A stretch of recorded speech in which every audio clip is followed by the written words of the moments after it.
We can end here a little bit. Brilliant. John, Yep. welcome. Hi. Normally I come to your place, so this is a rare treat. But it's been, the last time we did sit here, we made a video, didn't we? We did Yes. we spoke at great length about Biofield Viewer, and it became part of the introductory training course.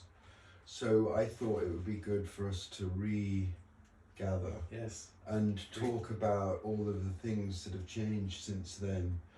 And there are a lot, and of course we're the two experts, so we should be able to work unscripted.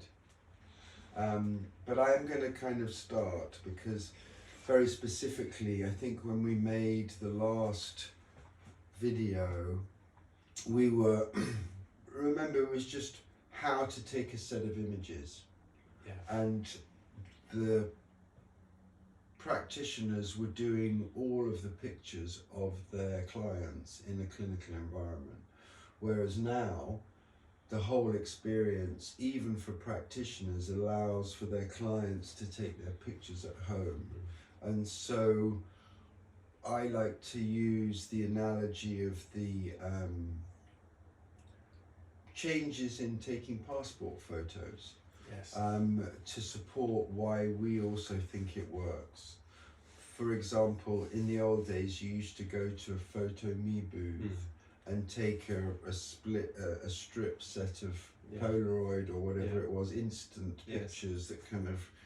And that's a very controlled environment, isn't it? Yeah. The machine is all set up with the lights going in the right direction. And Yeah, I mean, it's perfect. Yeah. But in fact, what the governments now want is a digital picture. Yes. That they can digitize, they can add a hologram of yours, or whatever it is. They don't want a slime, like a analog picture. Yeah. And you can take it yourself at home now for, I seem to remember my last passport. That's my point, right? Yeah. Well, my dad took my passport. I was like, Dad, it's just you've got to have a white wall, you've got to have the right lighting, and the app is. No, it's not an app, is it? Is it part of the passport app? I can't remember. It's a web service that absorbs your photograph because you'll upload it. Ah, that's right. Yeah, you need to take it in a certain moment. It's often like that if you're opening a bank account or something. Yes. So, in other words, to cut to the chase, there are some wonderful resources out there for people who are planning to take their passport photographs. And we fit very nicely in that same camp, exactly which is we want people, see how we've both got our hair back, no shadow, and of course where there is shadow, well, that's not a good place, so we couldn't take a Biofield image sitting here. Well, we've got here we've got lights from lots of cool directions. It makes it an interesting picture, but it's confusing. There's a lot of light sources. But with the passport photo, they say front light, stand with a white wall, and that's really what we like for Biofield image. And so that's a whole new feature since we last sat here together. And so what does that look like? Well, if you've got the Biofield Viewer system, or you're thinking of getting it, then you have the ability to allow your own clients to use your software effectively, and they can do that in a number of different ways. You can just take their picture during a Zoom call and process it through your software.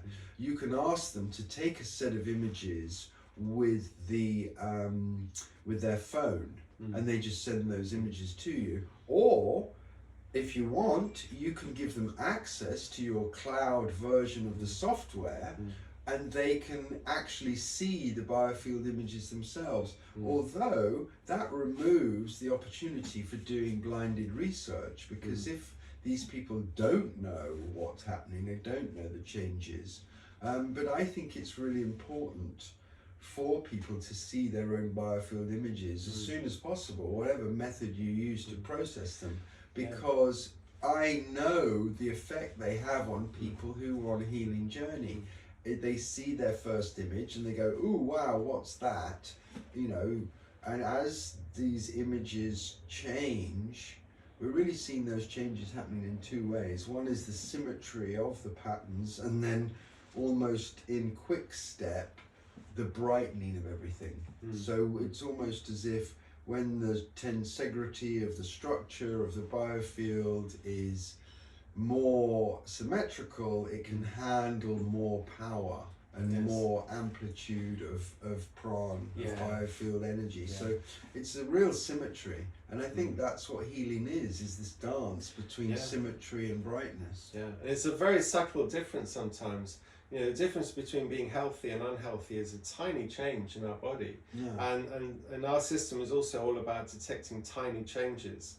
So this is why you know the cameras now are really sensitive. You know, they're super accurate, and you know it's important to have the lighting, you know, coming symmetrically so you can see the differences.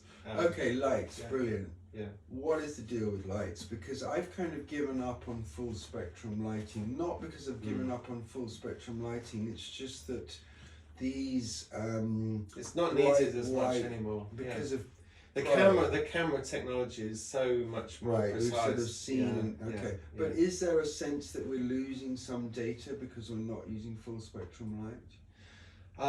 Yeah, you definitely want. I mean, obviously, this is an example of full spectrum because we're surrounded by sunlight. I mean, almost like 99.5% of the light on us now is sunlight. So that's full spectrum, and that's very good, and that's what we've been designed for. Right. Seeing So with our eyes as ultimately, well. so what you're suggesting is that it's still worth certainly a professional practitioner to have full spectrum lighting.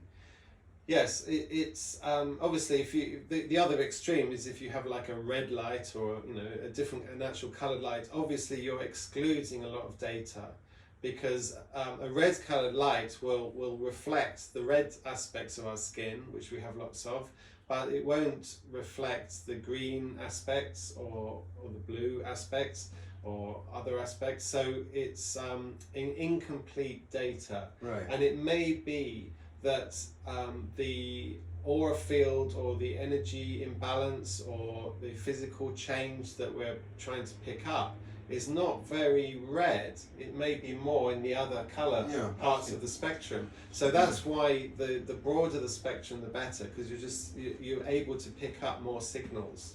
But to reassure our colleagues who've all gone and bought the Newie or Newer or the Husky, fairly full spectrum. Well, anyway, because they can go to white light. It's pretty white. I'd be interested in actually seeing the spectrograph. Yeah, it would be interesting. Of one of those new, because I should imagine they actually probably go out to full spectrum. But the reason why it was never an issue for me, I mean, you might be surprised to hear me speaking like this, is because I've seen so many thousands of images, and once those stand lights were available and we started using them, I was still seeing the same detail and information. So it felt like we know in practice it works. In practice, we don't need to always understand every single detail of why it works for the lights, because we're not over analysing stuff. But also full spectrum bulbs in our you know, they're 4 foot long or whatever it was. So they're incredibly inconvenient for travel to have the light and have some kind of stand that can hold the light that long and big up. But back then lights were really quite yellow generally, weren't they? Right. They were, I mean, it comes from like when we started with candles, obviously 100 years ago. It was like a very yellow light. True. And a horrible shadow effect. Just imagine trying to use candles for biofield viewer, and all kinds of problems. So it's lighting has progressively got better and better and better, and the technology is getting closer and closer to the light that's behind us coming from the sky.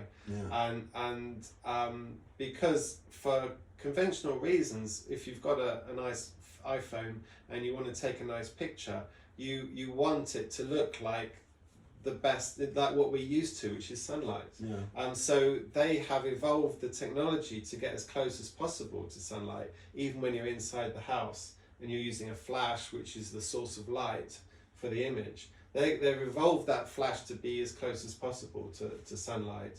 And as technology develops, it's become better and better at that.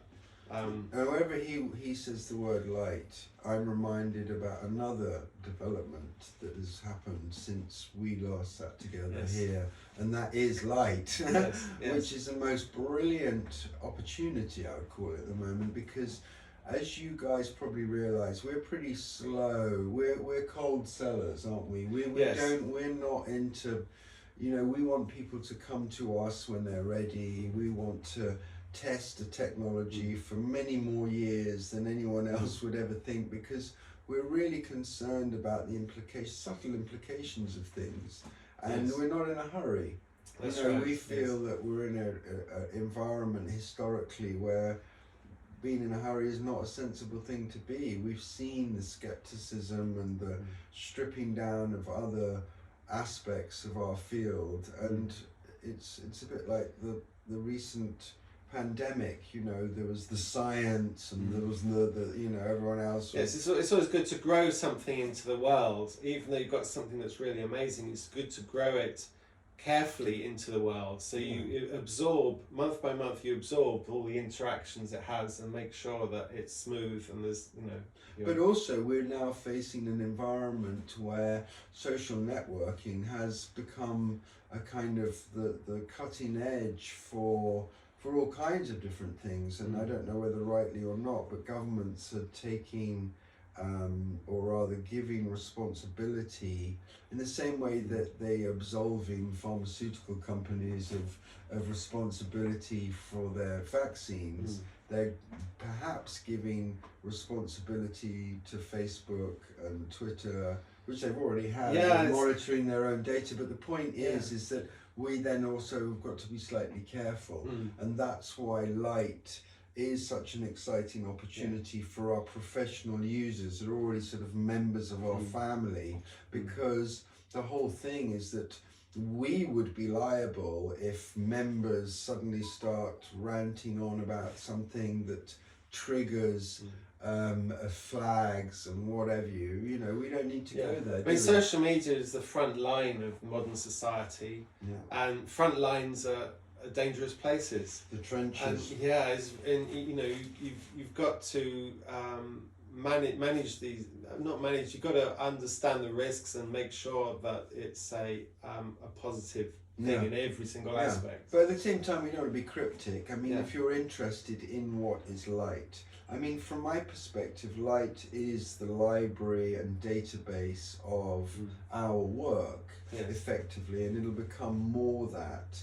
And we encourage all of our members to join, especially those that aren't on Facebook and what have you, because it's an opportunity to, for example, if you take a set of images right now and you want someone to give you a second opinion, if you were a member of Light, you could upload those images, and anyone else who's in our family of Biofield Viewer users who saw those pictures, if you asked them to comment, you might have within an hour 10 or 15 different people's perspectives. And that's you don't need to wait for Thornton and I to have the time to answer something. You can get, you know, you leave messages there that can be answered by anybody.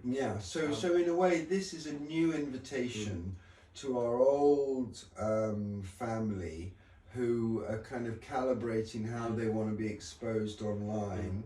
And if you're not using Light, then contact John and get because it's all linked in with your other tools that we're constantly upgrading and supplying. So there's a really easy way in now. If you can remember, if you we don't own lights.com, but we do own 11 for the LI. If you do 11ght.com, so you replace the L and the I with 2 1s, that takes you in. So it's just 5letters.com, you're in. And I'm doing that. I'm doing that because it's my lazy way in. It's just so easy to get in that way. You'll need a username and password. If you've already got Biofield Viewer, then you should already have that anyway. If not, chase me for that, but you should already have that. We also have a lot of other web portals for Biofield Viewer as well. But the it's just there's lots of aspects of Light. When you get in there, you'll see the different aspects. You have your own home area, which is private. You can dump your own private information. I use that myself for lots of my links, to remember lots of links to everything, but that's not public. But the other pages, if you hit the pages button, they're all accessible to different groups, all the ones, and you can see who's got access. When you go into a page, you can see the names of the people or how many people have access to that page. So if you want to have a look at it right now, www.11ght.com. That's Yes. so clever. Yeah. That's brilliant. You don't even need the W's. Yeah. All right, You yeah, can just okay. go, yeah. Live.com, and we all like to see Yeah. 1-1s everywhere. So Yeah, that's it's a brilliant. very positive kind of Brilliant. kind of thing. So that invitation obviously is very relevant to people who may be watching this video Yeah. who are wondering what Biofield Viewer technical Yeah, sure. support looks Just like. email and me. training, yeah. Email me, which is john@fujora.com, and I will give you a username and password, which will give you access to that forever. Yeah. And then you can go from there. Brilliant. And so it really does become a sort of adjunct. It's a kind of buddy system that allows, if you're, like, for example, as you probably know, I prefer to train everyone myself, but sometimes we'll have some kind of a wave of excitement, and there'll be so many people that get the Biofield Viewer that I actually invite those students to train with other senior colleagues, just because of the time factor. You guys want to get busy fast, and we understand that. And so some of you who, again, watching this may have trained with me personally, or they may have trained with Kimberly or Astera, or any one of these brilliant people who know the system really well. The biggest thing about light is it's a store of value. What goes in there stays there, unless you delete it. It stays there forever. So Facebook is kind of like a portal on the real world. Yeah. It's just a current snapshot of what people are saying today is on Facebook. Sort And of it's rolling moment. not even very complete snapshot. It's kind of what the algorithm wants to show you of what your friends are saying today. Sure. And the ordering and everything is algorithmic. But if someone said something really amazing that you're interested in, but they said it a few months ago, you won't find it in Facebook. Facebook won't tell it to you. Yeah. If you happen to be on holiday for a week when they said this amazingly important thing, you'll never see that unless something comes back to the surface for some reason. Yeah. And it's whereas funny. Yeah. Light stores that, and it's there, and it's easy to see the whole history,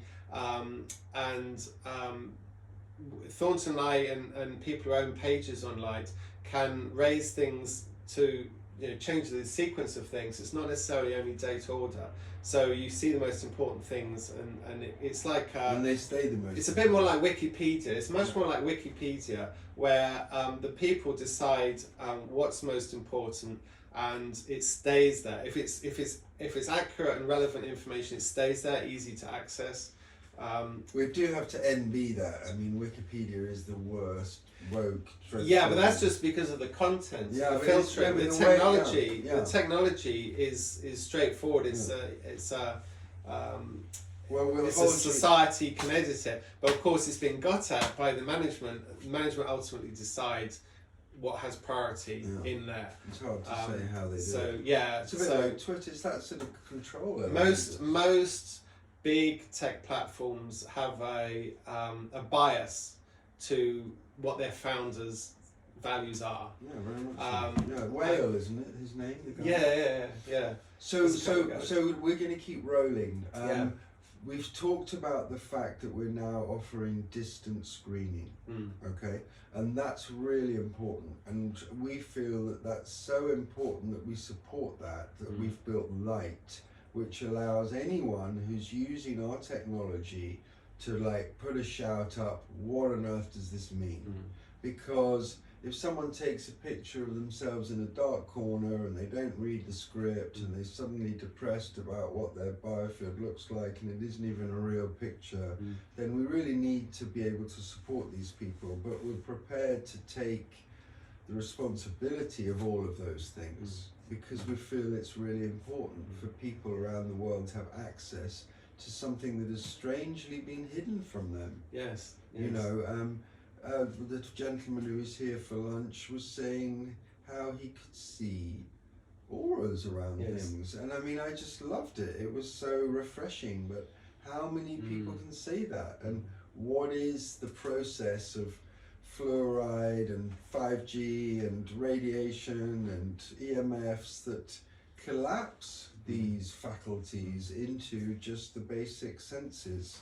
It's certainly been going on for quite a while, and it's all being kind of ironed out and making us terribly human, which is, you know, let's give ourselves a chance. And I think that's why we're so excited to make this technology available to anyone. And of course, as I mentioned earlier, you can either do it through a professional practitioner, and so a practitioner has his clients who are, however they're paying, whether it's for a one-off scan or for a whole program, a whole system, or you can join monthly.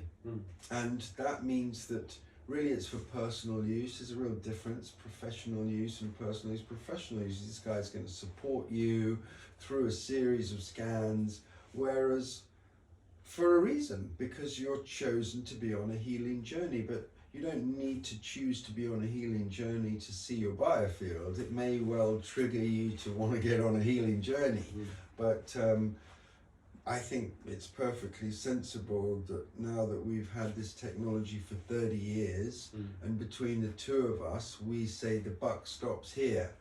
Him from the software and the technology perspective, and also slightly from the artifact perspective, because he knows this technology. If something obscure appears in an image or a video, he would be able to say, no, this is a light that's been left switch on, or that's not what you think it is, because that's where the element of the buck stops here. And for me, just from taking responsibility for the interpretation of images, and therefore that works two ways. We're not in any environment registered, qualified to make a diagnosis of any kind, and we don't. But part of the issue is that modern science has had this field separated from it in a very strange way. It's almost been taboo, and so we feel that because there are no guidelines within the scientific framework, it's also not responsibility, say, for the NICE or for the FDA to suddenly leap in and go, ja-ja. You know, they've already rejected this field as a non-relevant field. But of course, people still go for an astrology chart, and the FDA doesn't say, hang on a minute, you can't be doing that. So we feel that we're more in that category, that the biofield is something that isn't analysed by a radiologist. It's more a therapist or a qualified reader reads the image. They give a reading like you would read somebody's chart. It's very individual, isn't it? Yes, totally. But there's also a sort of language that's so important. Like, for example, on two levels, language. We don't talk about blockages and leaks. We feel that we need to honour the subject better, in the sense that people appear in front of our imagery to show various features, but the language is so important. So, and this is just a total random example, but if we see blocked or congested energy, we call it shielding or shielded energy. And if we see leaking energy, leaking away from someone's field, we call it venting. And why we do that is because we're honouring the individual, fundamentally. They're doing something, we're observing it. Their energy may appear to be blocked from a basic external perspective looking in, but we need to know why.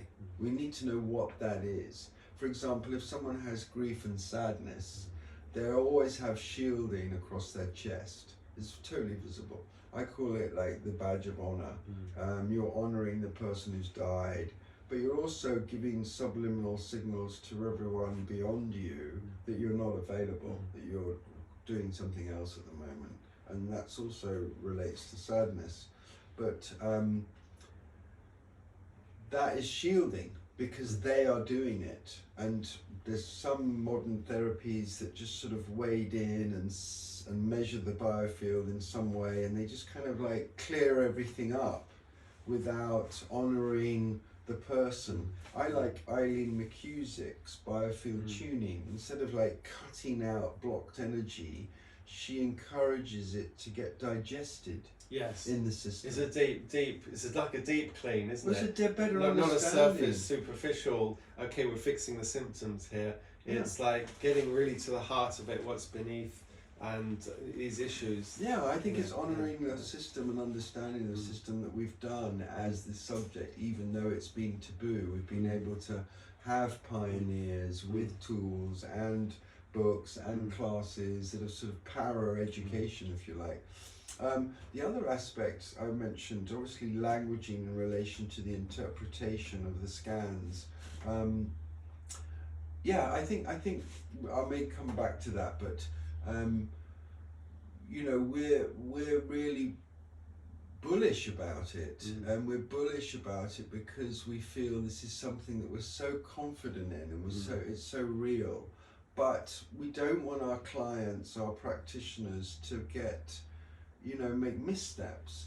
So, for example, whenever I interpret a biofield image, I say the energy associated with this system, or the energy associated with that system. So it could be the energy associated with respiration, Yes. or the skeletal Exactly. system. But I'm talking about the energy, the pran, the biofield, the chi, whatever language you speak to it, but not the system itself. Yes. The system itself, that's the doctor, radiologist, the cardiologist, the nephrologist. You go see those people if you're interested in the physical pipes and organs and that side of it. And I think it's important because they police that with an iron rod. Yes. They don't want Yes. anyone else interfering with their pharmaculture. And fair enough, because with the biofield, we often see issues long before anyone would have a pain and would need to go and see a doctor. So there's a window, you know, where people are like, let's call them walking wounded. They know there's an issue, but it's not painful, so they haven't gone to a doctor. So they may have a biofield image, they may have an interaction with a practitioner of some kind, or self-manage, ideally. And so they never have a medical experience. Yeah. That to me is the way forward. And then again, unfortunately, when the hospitals have kind of milked you of all of your plasma and your funds, they then send you home, don't they? They send you to the hospice or Yes, or whatever. worse, yeah, Right, exactly, so yeah, but even hospice, in that, on the other side of the clinical medical experience, yeah. there's a window for Yeah. full remission Yeah, and spontaneous exactly, yeah. healing and all the other wonderful things we can do, Yes. even when someone's been through the meat grinder. Yes. Yes. And then, of course, even in that whole medical window where they are being cared for, there's an opportunity for complementary care. Yes. Where, Yes. you know, they may have to go in for an operation, they've got some kidney stones or some gallbladder thing, and they don't want to do a full-on Chinese flush. They just don't believe they can deal with this thing naturally because they've been so programmed that it's all about, you know, we're a machine, we need to be operated upon like a car or something. Yes. And change bits. Yes. You know, take out the starter motor. The trouble is, of course, with our field, we realise when you take out the starter motor from someone and put someone else's in there, you get them too. You get the holographic entity, and this is where possession and the whole field of psychiatry is so misguided, we believe, because they can't see what's actually going on because this field was chosen to be taboo. And that's why, you know, John and I are sitting here in the forest because we're projecting the fact that we've literally had to work in the trees. This is not, this doesn't say Harvard and Oxford, although it bloody well should. And the reason why... Well, this is the real university. These trees have been around before, long before any of these universities. Yeah, but and this is a lot of information from nature. This is being ignored.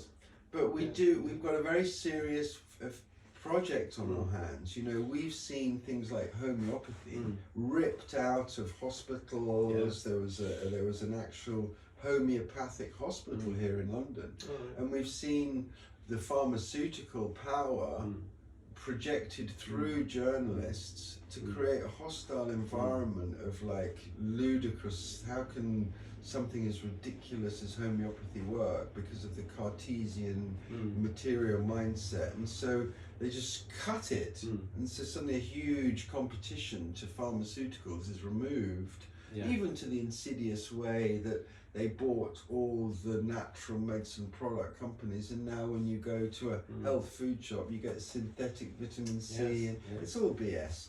And of course we're speaking to a population. I think there's Homo sapiens, that's us lot, and then I think there's Homo erectus, and they're the idiots that just, you know, blindly like lemmings follow corporate flags over the cliff. I think there really must be, but what we're offering is the ability for you to manage your own entire experience, family experience of progression, with an app or system, a picture where you can monitor the changes. And if somebody comes down with something, you can have a quick family scan of everybody. You can see who else has got the same pattern, even though they may not have the sense of it. Come on, guys. We all know you know what we're talking about. And I think it's really exciting to understand the sort of the dance to protect the process of choice. That's what I've always said. You know, I'm a protector of choice. You know, I believe very strongly that for me the divine experience was about choice. You know, God did not come and sit on my lap. You know, Saint Thomas did not slap me with a wet fish. I had to. It's like Hitch. You've got to, even if you've got to meet for the kiss, and that is the divine delight. Yes, within us we have a very good system for understanding health, because this is what we've used for millions and millions of years. Before doctors was even an idea, we have successfully carried our lives through this planet very, very successfully. And so within us we have the ability to heal and understand ourselves, which has been a survival mechanism before modern medicine was invented. Yeah, with face reading and tongue reading. Yeah, and it's all there, you know. And they would like us to think, well, we have to use their system for everything, but we've got this far without them. So it's complementary, you know. You both system, obviously they have a lot of science, which is great, and also a lot of really good short-term fixes. You know, fix a problem really fast. You know, that it's really good for that. But I think for me, a lot of the longer-term problems like stresses, lifestyle issues, all these kind of things can wear us down and affect our health, and that's not part of the conventional system, is it? That sort of method of understanding isn't part, but it has been part of our understanding for millions of years, and so we're just trying to regain, help people access that kind of what's there. Well, it's direct relationship, isn't it? And I mean, when you look at yourself in the mirror, you see your face or whatever it is you're looking at, your whole body or your new outfit. But if you just stare at yourself in the mirror, you notice certain things. For example, that, well, we might even need to do a bit more than that, but you know, if you put a slice down the center of your face, isn't it, and you take one side and fold it over and take the other side and fold it over, they're two completely different people. And so you're kind of I don't know where I'm going with this, but well, we have two brains. We have to literally are two different but people. certainly was in terms of looking at a biofield viewer image, what I think I'm saying is that even if you've never seen anything like that before, as you said, there's an intuition, there's an instinct, there's a innate understanding. We're a very refined and detailed organism with a lot of information, you know. I mean, a couple of advances that probably weren't being done when we last sat together. One of them that springs to mind is the processing power of the system, so that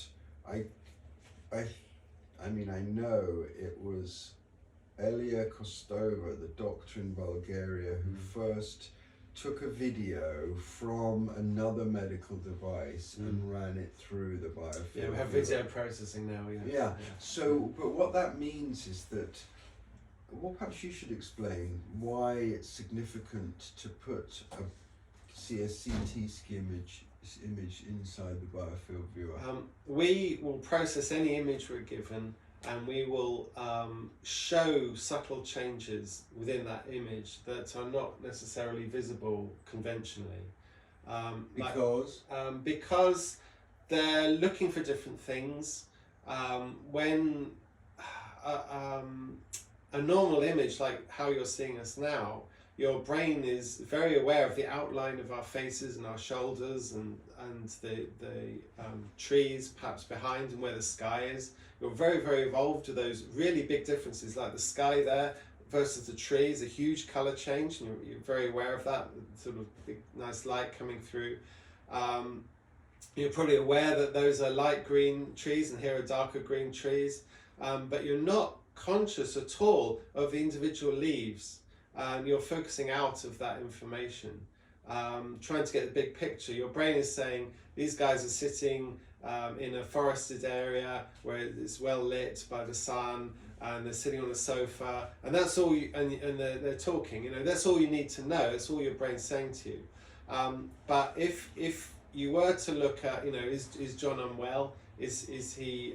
His thoughts and tired. Yeah, his thoughts and tired. You can't really see that. You can tell by our movements. We had a party last night. Yeah, great. You can tell by our movements, but you can't. You're not getting a lot of detail about that. You're not getting a lot of detail about that. In fact, fractal. I mean, yeah. It's like that film we made with Michael Barnsley, and he's describing almost the exact same thing about how fractal image compression works. Yeah. So if I had a headache, you would not be able to see that at all. You might be able to guess, but you really might not have a lot of clue that I had a headache. Whether or not I have a headache now, you can't tell that. But if you took a picture now and a picture in an hour's time, if I had a headache now and a picture in an hour's time, you'd actually see a difference in biofield viewer, because the blood pressure would be higher. Maybe if I had a headache, I've taken pictures where I've actually seen a difference in biofield viewer. There's no way you'd see that with a normal image, because it's a very subtle difference. I mean, the difference in colour from one part of my head to another is like totally insignificant. How we normally process, but biofield viewer focuses on the subtle changes and also in the changes themselves. So it looks at it a very, very different way. So, but there's also, you've got millions of colours, haven't you? Whereas a CT scan or a normal image just typically be just grayscale. Right. So I mean, when my daughter had an accident and she broke her toe, we had an X-ray of her toe, and you really couldn't see where the break was, because she was small at the time, and there's the smallest toe, right? So it was really, really hard, and the guy in the hospital was really struggling to point out where the break was. He was sure she had a broken. He was correct. She had broken her toe, but it was really hard to see. But if they'd run that through biofield viewer, there would have been the difference between one toe and the next would be really different. We would definitely pick out that subtle difference. So if the grayscale is like just 10% different on one toe versus another, we would have a massive colour change. Because you've got millions of shades of colours. That's something you've said out loud to me before, that we've just got millions more colours than they have. Even though the video that you're watching us with is only got 8 bits per 8 bits per color per pixel, which means there's only 256 levels of brightness between the black frame there, that may be kind of like 20, and the light out there may be about 240. So there's kind of a difference there of a couple of hundred, but that's not a lot of detail. Whereas our system, even though we're taking this video from this camera, we will show thousands and thousands of levels of color of information, because of the processing that we do on it and how we take information from the scene, and it really does show these different levels. If you zoom in, you can see it's got thousands of levels, which isn't what's directly coming from the video camera. So we are very, very, that's a real scientific process, mathematical process, where we're really, we're scrutinizing the information, we're filtering out the random information that may come from the inaccuracies of the video signal. So in other words, John is constantly on top of technological advances and upgrading our system. I think that's the most significant thing about our product. Yes. Is that even though we've been through so many windows, we still have managed to jump through all their hoops. I mean, so many programs and companies go by the wayside just because Windows completely resets its whole shaboom, and they can't afford the programmers to redo everything. Yes. That's not uncommon. So we're now no longer reliant on Windows. Light is completely not operating in system cloud, dependent at all. It's in the you huge can run it Aura on cloud. any operating system. All we need is access to the internet for that, and that's all it needs. So it's it's in the cloud with encryption in the cloud. So that element is there, is this sort of constantly upgrading, and so we can talk about what does the future look like to a certain extent, because we're on top of, touch wood, the sort of practical aspects of our technology. And one thing that's really developed over the last few years, really ever since we did that camp with a whole load of people from around the world in France, which is sort of doing away with the screen, because the screen, as you can see, here we are in this room, but you see us on this flat thing, and although shadow and your eyes and your brains create a kind of a 3D-ness to it, you have to go see a 3D movie with the train coming at you to really have a sense of space with this technique, whereas Biofield Viewer lends itself to really want to be viewed in its natural state, so not like sprayed on a gingerbread man flat on a computer screen, more using different techniques. So what I'm implying is that, I mean, you know, you can buy a computer screen for £100. Well worth it, yeah. Yeah, but then you can also buy a projector for not much more now. Yeah, I think they're £400 or something. Display technology is very cheap now, so use it. So what I'm suggesting, which has very, very profound implications, and that's why I want to spend a couple of minutes on it. If you're filming someone's biofield with a camera and you're both observing it separately on a screen, that's one process.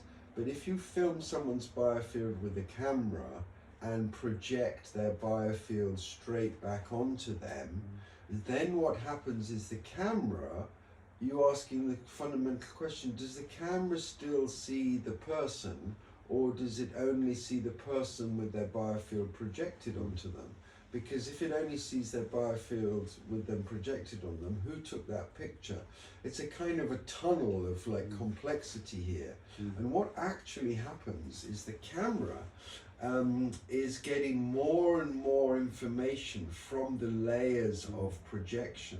A bit like when you're standing in an elevator and there's mirrors on either wall, you end up with sort of echoes of self. It's like that, but not like that, because there is no mirrors that are offset. It's just a camera and a projector, and the whole point is you can line up the projector perfectly so that you don't have the you have the just what we call now biofield back looping. It's a multiple pass process. Yeah, but what's happening is that things that are insignificant just sort of rush off to insignificance, and things that are important seem to become more detailed and have more dimensionality to them. So if two therapists or a trainer who's teaching a class of students they can actually see the changes that are taking place whilst the healing or the intervention is happening. So we're kind of in a whole new world. I mean, I call it turning the lights on in the operating theatre. I mean, cheeky bugger, but you know, we're in a new world now of precision guided. As well, we're making things visible. Yeah. It's the same as turning a light on. We're making things visible, which have always been there the whole time, but they've not been noticeable. they're theoretically visible. It's there, it's giving off the signal, always has been. We're not changing the person, we're only viewing the person, but we're able to detect those signals. Yeah. And by that's making it visible. And that's why I say often that this is that era of precision guided healing, where we're doing the precision guiding and you're doing the healing, basically, because we trust our tech now, and we'd love you to use it, we'd love you to share it, we'd love you to be responsible in a way that either your families or your pets or your clientele, if you're obviously a professional of some kind, and don't be surprised, a good chunk of our practitioners are medical doctors. So I've trained hundreds of medical doctors who in various different stealthy ways offer integrative healthcare to their clients. It's just giving a bigger picture. I think it's it's necessary. Enough. I mean, if the conventional system was perfect, there would be no need for us, would there? There'd be no need for us because everyone's immediately healed of everything. But of course, that's not the case. So there's always fringe things and background things which are very consequential in our lives that are missed. So, I know, John, and because you're the tech guy and the scientist and the pioneer, you can get away with saying things like that. But I'm more like, the great eye in the sky takes full responsibilities, and we just try and hold space for change. But this is the sites, this is the coordinates, this is taking away the kind of wishy-washy. This is like, I'm going to try this. There's 20 remedies here. I'm not sure whether it's this one or this one, but I'm going to try this one. Oh wow, I can just hold it near the guy, and wow, yeah, it's much better. Or this one, no, it's not so good. There's a sense here of a kind of a toolbox within parapsychology, within the sort of extrasensory perception world that we dwell in, which occurs beyond space and time. We're very, very complex organisms, aren't we? We have so many dimensions to our existence, and you can't just understand us in one single way. There's all these different spectrums of our existence. And they're giving out signals, giving out information, and also needing to be balanced and corrected. Like some aspects of our life are going really well, some aspects of our life are not going so well, and so there's so many dimensions to keep in balance. No single system is going to be able to deal with all of that. But yet, and it's because of this sort of divide and rule that's been going on so many different levels. I mean, even funnily enough, within medicine, there are very few full body scanners. I mean, there are the CTs and MRIs that you get in, and the thing, but they very rarely do a full body scan. They do that for an encyclopedia. They just do the bit of you that they want to look at, because actually it's bloody harmful. The reality is the machine is and that's a problem. If the technology we use to screen ourselves is harmful, I mean, I say very specifically, if you're a 50-year-old woman and you go for a mammogram, it's a coin toss whether you're going to get cancer, because the accumulative effect of all of those mammograms every 2 years builds up until the odds are so bad. If a process is an invasive process, it has risk, an unknown risk often. But we're just receiving light, so there's no change at all. Yeah, and to prove how brilliantly the pharmaceutical industry has the business side of healthcare chewed up, this is what a pair of trousers looks like. It has been repaired and has ripped again. That's just the message I'm giving you. It's real. We're at it, and we're serving on the front line, and we don't give a monkey's what you think if you don't support what we're doing, because we're needed. Our technology is needed. Your use of our technology is an important part of change, of empowerment, of us keeping our choice, of keeping our freedoms, of choice, of you know, the right to do the things that we've got the rights to do, that we feel like we're being kind of herded into not having. And you know, watch this space. You know, hopefully John and I will have a free and easy retirement. But if you find we've been thrown in jail, then come get us out. Yes. Other subjects, the future. Yes, the projecting of the biofield image on the human body is an incredible opportunity for an immersive experience. You really don't need to go anywhere further than that. If you're on stage giving a TED talk and you're mushrooms, blah de blah, set up the biofield viewer to do a live projected demo of whatever it is that you want to do with that person. And everyone will be like, it's so much more intuitive if your mind is thinking you're in your aura, because we are in our aura, but you're actually in a room where it's projected massive size or body size at least. The mind works on a whole other level, because it's like you can see it as if it's part of you. Well, I find it's a sort of cosmic chiropractic adjustment. Yeah. Because it's all of this stuff they've been had hidden from them. All of it is innate experience, and so it just click. It's like that's why I'm quite happy to take responsibility for this process, because it is a process, and I believe you can trigger the cascade to total healing with these types of things, especially when you watch healing happening on the biofields. You have so many aha moments, because what you realize what's happening is the symmetry of the biofield is subtly aligning. And then there you have these pops of brightness that come in as the alignment's a bit like putting a tent up. You know, if the guy ropes and those stretchable tendon things, what are they called? The battens, if they're all nice and right, you know, that tent will last in a force 10 gale. But if you haven't put it up right, off it'll go. It's a bit like that, our biofield. If it's got the tensegrity of holographic symmetry, then it can handle those power bursts, and we witness that. And health and its state is a reflection of that. So, you know, come on. I think we're going to have a cup of tea now, John and I, and a biscuit, but we may be back. Yes. So 52 minutes of us. We haven't seen each other. We see each other a couple of times a year, but look, just brotherhood. I'm sliding down the sofa. He is bigger than me, but I'm not tiny. I didn't have a late night last night. Yeah, we were entertaining a little bit, but not too much. It was sensible. And double barbecue. I mean, come on, it's summer, but it's not very summery. We had to have our barbecue inside twice. All right. On the fire as well. I mean, come on, guys. And actually, I'm a bit hungry, so maybe a bit of honey toast or something. All right, see you in a bit. See you later. Love you guys.